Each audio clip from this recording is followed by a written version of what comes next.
everyone, I am Prerna. I hope you all are doing great and staying healthy.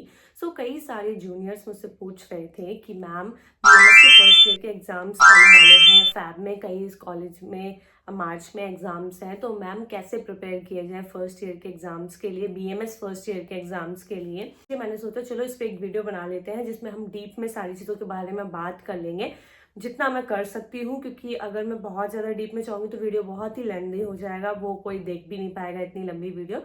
तो मैं जितना बता सकती हूँ एक शॉर्ट ड्यूरेशन में मैं उतनी बताने की कोशिश करूँगी। तो चलिए वीडियो को स्टार्ट कर लेते हैं। तो सबसे पहले कुछ बातें कर लेते हैं हम लोग एक दूसरे से। सबसे पहली चीज़, आपको खुद पे भरोसा रखना है कि आप कर सकते हैं, ठीक है। मैं तो इनफैक्ट ये भी बोलूँगी, अगर आपके पास 1 से 1.5 मंथ तक का टाइम है, मतलब 1 से 1.5 महीने तक का समय है, और अगर आपकी प्रिपरेशन बिल्कुल जीरो हो रखी है, तब भी परेशान होने की ज़रूरत नहीं है। अगर आप अपनी जो प्रिपरेशन है वो प्लानिंग करके अपनी प्रिपरेशन को करोगे तो आई एम श्योर कि आप अपना प्रॉफ क्लियर कर लोगे, ठीक है। दूसरा पॉइंट है कि आपको अपने आप को किसी से कंपेयर नहीं करना है, चाहे कोई बच्चा बहुत ही ज़्यादा इंटेलिजेंट हो, चाहे कोई भी स्टूडेंट बहुत ही ज़्यादा डम हो। आपको अपने आप को किसी से कंपेयर नहीं करना, आपको अपने रिजल्ट की परवाह करनी है, आपको अपनी प्रिपरेशन की परवाह करनी है। अब आपको जो चीज़ ध्यान में रखनी है वो ये कि प्रिपरेशन जो करनी है अब एग्जाम के लिए वो थोड़ी सी स्मार्टली करनी है और प्लानिंग करके आपको प्रिपरेशन करनी है, क्योंकि विदाउट प्लानिंग आप अगर सोचो कि 1 महीने में आप अपना 1 ईयर का पूरा कोर्स, और अब तो एनसीआईएसएम में आई थिंक 18 मंथ का पूरा 1 ड्रॉप हो गया है, तो अगर आप सोचो कि 1 मंथ में आप इतना ज़्यादा सिलेबस कंप्लीट कर लोगे विदाउट प्लानिंग किए हुए, तो आई डोंट थिंक सो कि आपका होने वाला है कंप्लीट कोर्स। बाकी आपके ऊपर डिपेंड करता है, क्या पता आपकी प्रिपरेशन किस तरीके से हो। बट मैं यहाँ उन बच्चों की बात कर रही हूँ जिन्होंने प्रिपरेशन अच्छे से नहीं की है और वो यहाँ पर कई सारे क्वेश्चंस में जूझ रहे हैं कि हम कैसे प्रिपरेशन करें, क्या इंपॉर्टेंट है, क्या चीज़ें इंपॉर्टेंट नहीं है। तो इसलिए वीडियो मैं उन्हीं स्टूडेंट्स के लिए बना रही हूँ।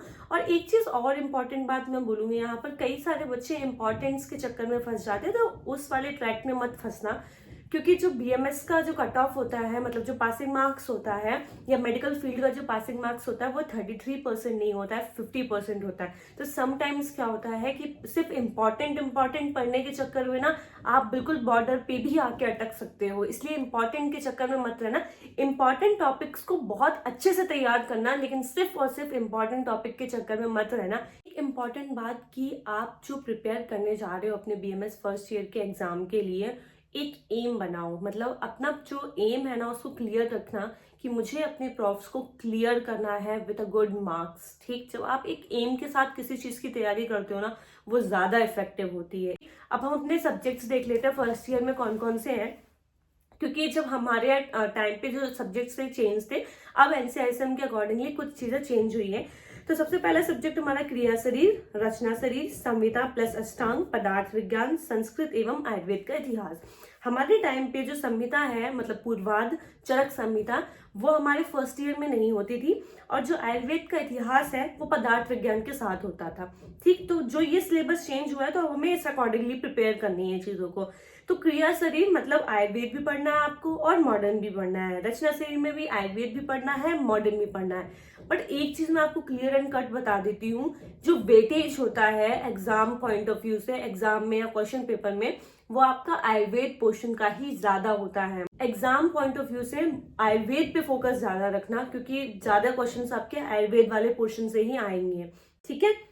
अब एक चीज और इम्पोर्टेंट बात मैं जो बोलना चाहूंगी वो ये कि जो आपके कॉमन टॉपिक्स होंगे ना सारे सब्जेक्ट्स के, जैसे कि वात पित्त कफ, धातु हमारी हो गई, दोष हमारे हो गए, रस हमारे हो गए, तो जितने ये कॉमन टॉपिक्स है ना, इन सबके जो नोट्स है वो एक जगह बना लेना। जैसे मन, आत्मा, इन सब के भी नोट्स अपने एक जगह बना लेना, क्योंकि वो आपके 2-3 सब्जेक्ट्स में काम हो जाएंगे। जैसे अष्टांग में भी कई जगह काम आ जाएगा, चरक संहिता में भी आपके काम आएंगे, और क्रिया शरीर में भी काम आएगा, रचना शरीर, मतलब ऑल ओवर सारे सब्जेक्ट्स आपके, सारे सब्जेक्ट में वो टॉपिक्स काम में आने वाले। पंच महाभूत हो गया, इनके रिलेशंस हो गए दोष के साथ, ठीक है, धातु के साथ, कौन सी दोष में कौन सा महाभूत की प्रधानता होती है, ठीक है, दोष कितने प्रकार के होते हैं, ये सारे टॉपिक्स बहुत ही इंपॉर्टेंट है और तो आगे भी आपको हेल्प करने वाले हैं, तो उनके नोट्स अलग से बना लेना, ठीक। अब हम थोड़ी सी प्लानिंग की बात करते हैं कि हम प्लानिंग कैसे करें अपने 1 मंथ के अकॉर्डिंगली। चलिए स्टार्ट करते हैं। मैं हमेशा एक चीज़ कहती हूँ कि सिलेबस बहुत इंपॉर्टेंट होता है प्रिपरेशन के लिए।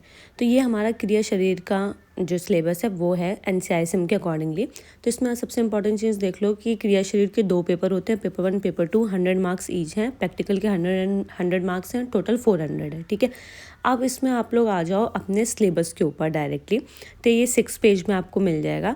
तो यहाँ पर आप देखोगे paper first part A 60 marks का है। अब आप ये देखो 1 टॉपिक है जो फर्स्ट टॉपिक है जिसमें शरीर लिखा हुआ है, उसके अंदर डिटेलिंग दे रखी है, डेफिनेशन और सिनोनिम्स ऑफ क्रिया शरीर, ये सारी चीज़ें। सेकंड टॉपिक है बेसिक्स ऑफ आयुर्वेदा, उसके बाद कफ दोष, वात दोष, पित्त दोष, ठीक है, क्रियाकल्प, प्रकृति, आहार, अग्नि, सारी चीज़ें टॉपिक दी हुई हैं। पार्ट बी आपका है physiology of homeostasis, physiology of cardio system, मतलब सारी बेसिक चीज़ें दी हुई हैं।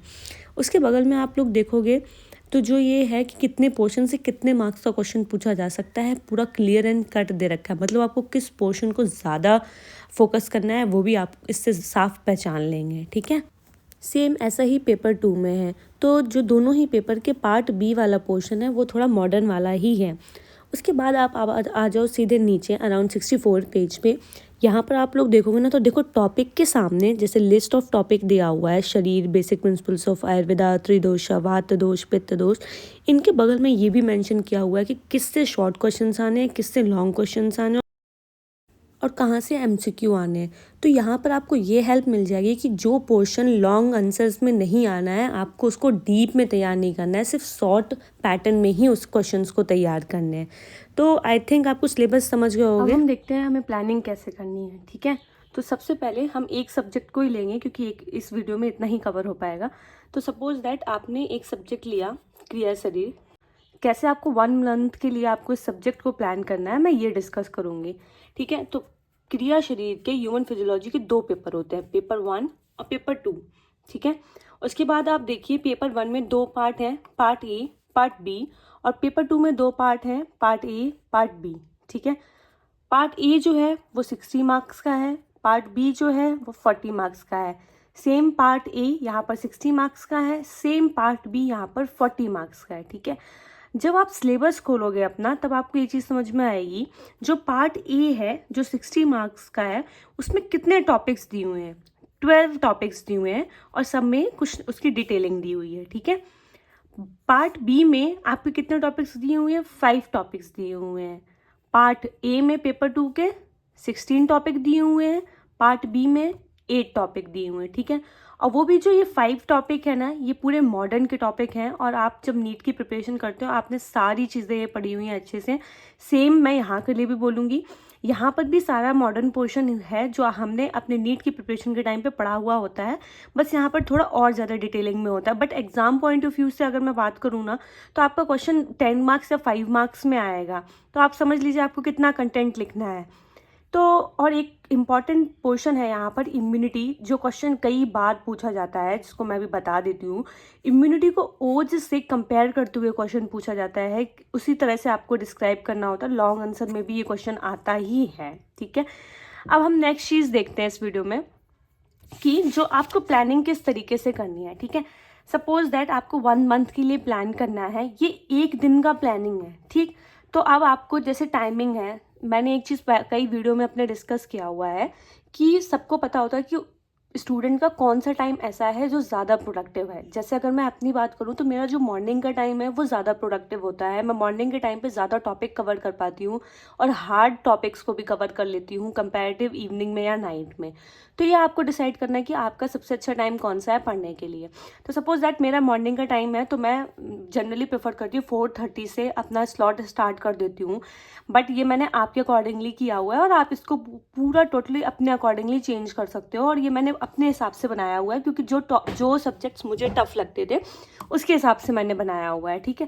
अब आप देखो मैंने पहले सब्जेक्ट को क्या रखा है, क्रिया शरीर, दूसरा सब्जेक्ट है अपना रचना शरीर, तीसरा सब्जेक्ट है पदार्थ विज्ञान, चौथा सब्जेक्ट है अष्टांग हृदय, उसके बाद है अपना चरक संहिता, फिर है संस्कृत और आयुर्वेद का इतिहास, ठीक है। इसको आप अपने अकॉर्डिंगली आगे पीछे कर सकते हो। अब इसमें आपको ध्यान क्या देना है, इसमें आपको ये ध्यान देना है कि आपको ये 5 जो 1 2 3 4 5 6 जो ये 6 सब्जेक्ट्स हैं इनको 6 सब्जेक्ट को दिन में पढ़ना है, ठीक है। आप ऊपर नीचे कर सकते हो, बट आप ये नहीं कर सकते हो कि एक सब्जेक्ट को एक दिन स्किप कर दो अगर आपको 1 मंथ की प्रिपरेशन करनी है तो, ठीक है। अब जैसे कि ये मैंने एक दिन का बताया, यहाँ पर आप डेट डाल देना अपने हिसाब से, जो भी डेट आपको डालनी हो, ठीक है। 25 आ गया है, अभी भी 24 ही लिखा जाएगा, अभी 1 मंथ तक तो हम लोग 24 ही लिखेंगे यहाँ पर। तो ये आपने डेट डाल ली है यहाँ पर। अब आपको क्या करना है, जैसे अब आपको जब अपना टाइम डिसाइड हो जाएगा तो आपको बस अपनी डेट डालनी है। जैसे 5 डेट डाली आपने, 1 और 25। उसके बाद आपको क्या करना है ना, बस यहाँ पर अपना सब्जेक्ट जैसे क्रिया शरीर, और आपको यहाँ पर एक टाइम टेबल बना लेना है कि आज आपको टॉपिक, जैसे मैंने यहाँ पर लिखा हुआ है टॉपिक, पेपर 1 का पार्ट ए का एक टॉपिक कवर करना है, पार्ट बी का एक टॉपिक कवर करना है, पार्ट सेकंड में पेपर 2 में पार्ट ए का एक टॉपिक कवर करना है और पार्ट बी का एक टॉपिक करना है। ये पूरा सिर्फ एक सब्जेक्ट की बात कर रही हूँ यहाँ पे। इस तरीके से आपको सारे सब्जेक्ट्स का बना लेना है अपनी कॉपी के लिए, ठीक है। अब आप जब ये सारी चीज़ें देखोगे ना, तो मैं आपको एक चीज़ दिखाती हूँ। अगर आप इसका टॉपिक जो पेपर 1 है, दोनों टॉपिक को ऐड करते हो तो 17 टॉपिक्स हैं आपके पास, ठीक है।